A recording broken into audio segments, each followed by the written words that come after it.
So all that information, so how does it work? So very simply, we have sensors. Sensors collect data. We can use that data or combine it with other data to create profiles. Once we have those profiles, we're going to set a threshold that's going to be relative to your environmental conditions. And those environmental conditions, we're always going to look for a delta to those baselines. So we'll have that threshold there that's in the right spot for you. We then can create notifications. We can schedule those notifications. Sometimes I'm interested in, I want to know if somebody is vaping, and maybe Sunday afternoons or other times I don't. So we can schedule around the notifications. And we also have local notification, meaning we've got light that we can turn on or off on the device. We can make it change colors, we can make it blink, etc. And we've also have a speaker, and we can play wave files. Well, default, we've got some wave files that are sirens and notifications, but you can also upload your own. So if you choose, you could use those as a deterrent. We do have some schools that like to go turn on the siren, turn on the light if somebody's vaping, or maybe other incidences, just as more of a deterrent to let people know they've been detected. There's even some schools, you know, we've heard everything from, there's a school in Texas that uploaded a snippet of the Motley Crue song "Smoking in the Boys Room." Obviously, you know, when that goes off, you know, you've been caught. Have other schools that have uploaded their own WAV file that says, you know, you've been caught vaping, please report to the principal's office. And, you know, the kids usually do. So anything, you know, even instructional audio you could upload there. So your choice. And then reporting and trending. So obviously this is a sensor. This is right in the meat of the Internet of Things, IoT world, and data is king. So give you the ability to take data, look at that data, and create reporting and trending analysis is definitely on our roadmap, and something we think is going to be quite important. Next slide, please. So this slide, really, the purpose of this is to give you an idea of how much is actually going on at this detector. So all these unique sensors gathering all of this data every single second of every single day. Combine that with the amount of different combinations of data we have, and then adding time element to those, and you look at the processing and the potential of literally billions of activities happening within this device on any given day. So just want to point out that, because this is a device that is processing on the edge. We don't push data to a server for analysis. We don't push to the cloud for analysis.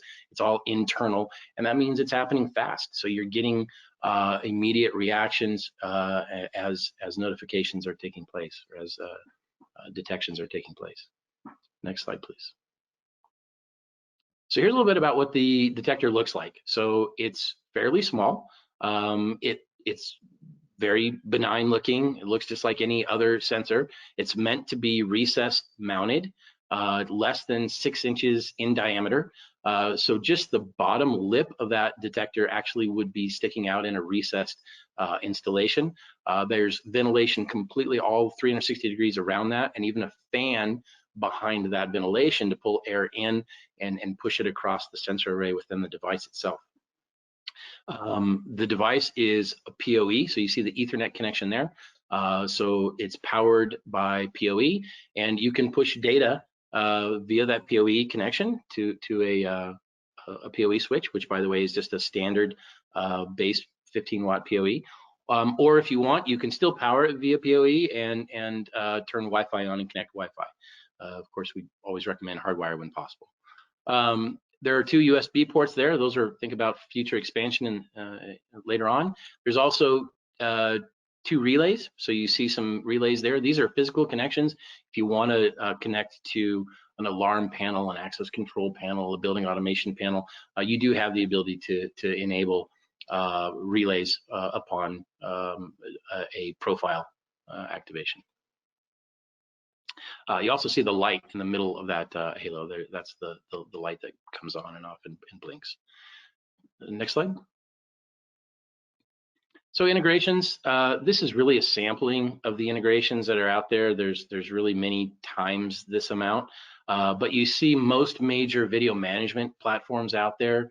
So most VMSs have integrated with this, as well as some other presence management. In the upper right is a company that does mass notification and sensor control. NewLEDs is a intelligent lighting application. So you just see a wide variety of products here that we've integrated with. So if you don't find something we've integrated with, it's an open API. It's actually published on the website. There's a light version. If you need a heavier version of that API, you can get that simply by filling out the requested paperwork and the NDA. Next slide. So the fun slide is the roadmap slide. So always development, and I think this is one of the most exciting things about Halo is as we talk to customers, whether they're distributors or resellers or end users, you know, we're always hearing about new potential applications for this technology. So it's really great to communicate with us. We love that, and we love to hear your ideas. But you'll see that there are a lot of third-party integrations that are already happening. We do have a Q3 release of the Cloud Portal. Cloud Portal will have a free side and a pay side. So you can have some free services there, but you'll also have the ability to upgrade and do some additional things like the data analytics or extra storage, et cetera, in the cloud. But the base level will be no cost. Then the integrations with other sensors, I think you'll find that there are a ton of integrations already done, but now we're talking about some additional sensors that could integrate into the Halo. So think about, we have this limitation of these 12 sensors in the device now, but if we could integrate external sensors, we really just open that door up to practically anything. We have a new user interface. Make this quite easy to use. It's browser based. So when you're gonna program or interface with the unit directly, that's just through Google Chrome. So very easy to log in, look at the detector, program it, etc. We have some additional keywords. We've started off with our duress word, which is that Halo help feature, but you'll see a bunch more additional keywords coming in the near future. I think this is probably one of the areas of greatest development that we're seeing. BACnet. If you're not familiar, BACnet is the standard communication protocol for building automation products. So we'll be talking BACnet.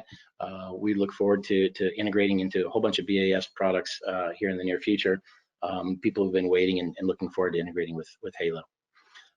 Air quality, so we're developing an AQI, which is very similar. It parallels a lot of other industry standards in the air quality conversation. So there will be new AQI readings here shortly. In addition, we've got cybersecurity. Okay, we all know cybersecurity happens all the time, right?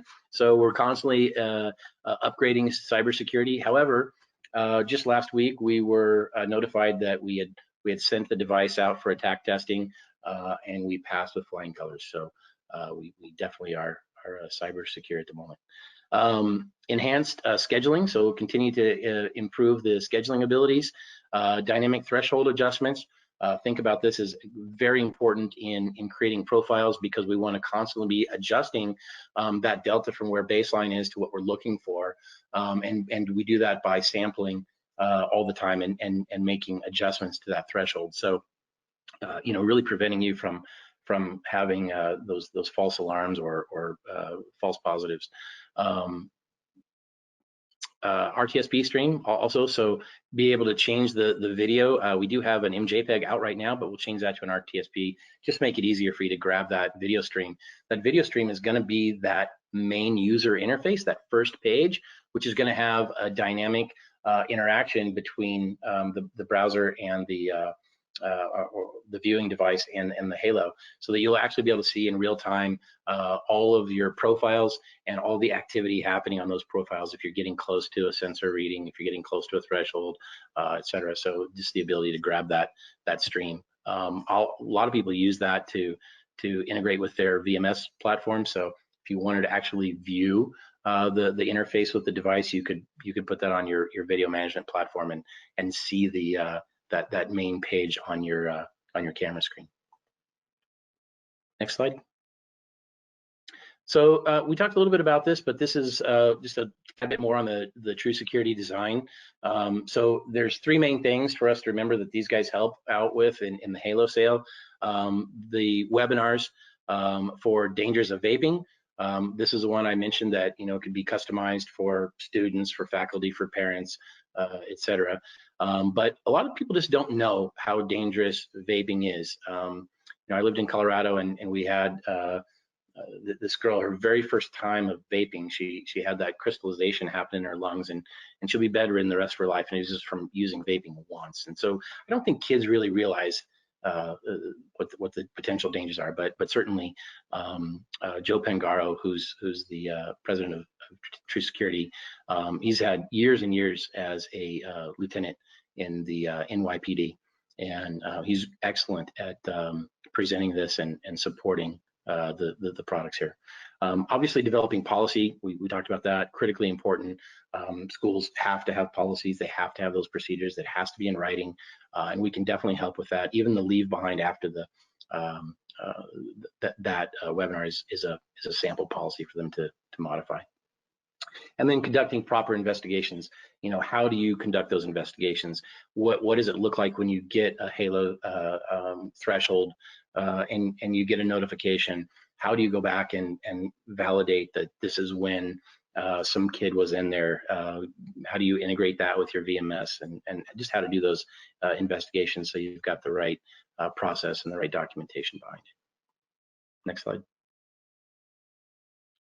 So there's a whole bunch of vertical markets. Obviously, education, right? We know that K through 12 is big, but there's a number of others: hospitality, healthcare, any commercial, and especially manufacturing. So if you think about where could we reach when we've got a detector that can detect vaping with THC, we can detect gunshot, we can detect air quality, we can do environmental and chemical monitoring and detection, and we can put this device in an area where we can't put cameras. So what is the possibilities? Obviously, they're quite broad.